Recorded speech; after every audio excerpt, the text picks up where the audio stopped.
Allez, je vous le disais, on prend quelques minutes pour parler de ces Jeux de Pékin qui débutent dans quelques instants. Là, début de la cérémonie d'ouverture à 13h pour nous en France. On va en parler avec Virgile Caillet qui est avec nous par vidéo. Bonjour Virgile, merci beaucoup d'être avec nous, délégué général de l'Union Sport et Cycle. Alors, que ces Jeux ne suscitent pas un enthousiasme démesuré, là je pense qu'on ne va rien apprendre à personne Virgile, mais je voulais demander, est-ce qu'il y a quelques chiffres qui, du côté des annonceurs, des diffuseurs notamment, étayent un petit peu ce phénomène, voilà un cru 2022 qui ne va pas être très époustouflant finalement.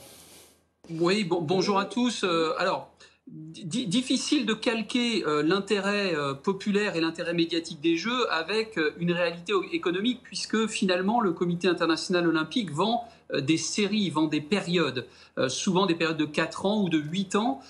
Donc je peux vous dire effectivement, vous avez raison, que ce ne sera pas les Jeux, ce ne sera pas la folie. On voit bien qu'il y a quand même une forme de réticence un peu sur ces Jeux.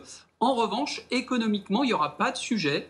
Les contrats depuis très longtemps, notamment avec les diffuseurs qui sont les principaux financeurs du CIO et des Jeux Olympiques. C'est le cas notamment avec l'américain NBC qui va rapporter près de 10 milliards d'euros sur les 10 années qui viennent au CIO. Donc pas d'inquiétude sur le plan économique.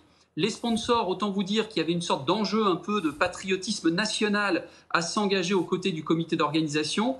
Donc les Jeux seront économiquement, je ne sais pas s'ils seront rentables, mais en tout cas, il n'y aura pas d'inquiétude sur le plan économique. En revanche, c'est bien entendu plutôt sur d'autres sujets où on s'inquiète pour ces Jeux. Sur les sujets sanitaires, évidemment, oui. Sur les sujets de droits de l'homme et puis effectivement sur des sujets sportifs même. Les sponsors, effectivement, alors les grands y sont quand même, Virgile, mais enfin, ce qu'on peut dire, pardon de le dire comme ça, ils ne l'ont pas crié sur tous les toits apparemment cette année. Alors, vous avez raison, c'est très délicat à manier. Bien souvent, les annonceurs font preuve de beaucoup d'originalité et d'activation, c'est-à-dire qu'ils mettent en scène, ils revendiquent les droits qu'ils ont achetés très cher au CIO. Et ils ont d'autant plus intérêt à le faire que sur les Jeux, c'est quand même la seule compétition sportive planétaire où il n'y a pas de visibilité pour les partenaires. Il faut bien le rappeler. Donc tout se joue dans l'activation.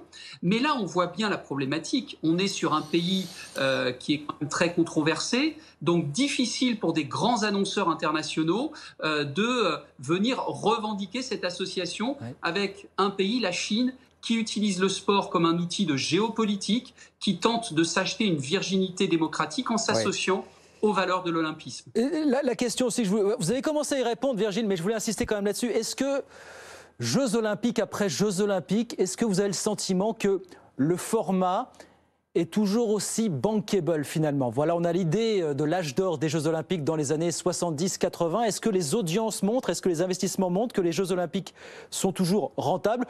Ou alors qu'il y a un moindre intérêt un peu partout dans le monde et que peut-être il faudrait revoir la façon d'envisager le business model ou le format de ces Jeux finalement. Est-ce qu'il y a un phénomène d'usure ou est-ce que vous ne le constatez pas du tout finalement ce phénomène? Je vais répondre en deux temps. Il y a d'une part la partie économique et là-dessus incontestablement ça continue à monter. Il y a de plus en plus de territoires sur la planète qui s'intéressent aux Jeux, plus d'attractivité, plus de diffusion, donc plus de droits télé. Donc c'est de plus en plus rentable indiscutablement.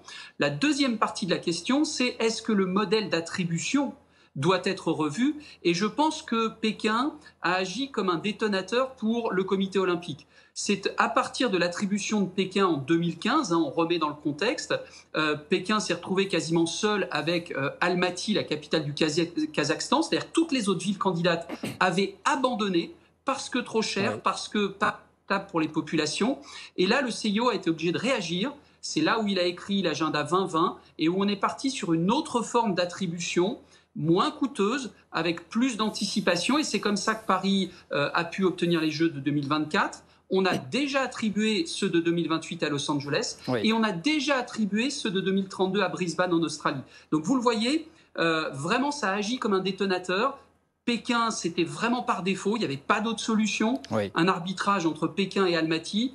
Et donc ça a vraiment fait réagir le CIO qui s'est dit il faut que j'aille vers plus de responsabilité, des Jeux plus raisonnables, plus respectueux de l'environnement. Et malheureusement, je dirais que Pékin, ce sont les derniers Jeux de l'ancien modèle d'attribution du comité olympique. Mais vous nous rassurez sur ce point, il n'y a pas de sujet autour du format et de l'évolution du business model des Jeux olympiques. Voilà, les Jeux restent les Jeux, c'est ça finalement, Virgile. Sur le format, oui. Sur le format, oui, peut-être. Merci beaucoup, Virgile. Merci infiniment d'avoir été avec nous. Virgile Caillet, le délégué général de l'Union Sport et Cycle avec nous. Et donc, le début de cette cérémonie d'ouverture des Jeux tout à l'heure à 13h dans une demi-heure pour nous en France. Merci beaucoup, Virgile. À très vite, avec plaisir sur BFM Business.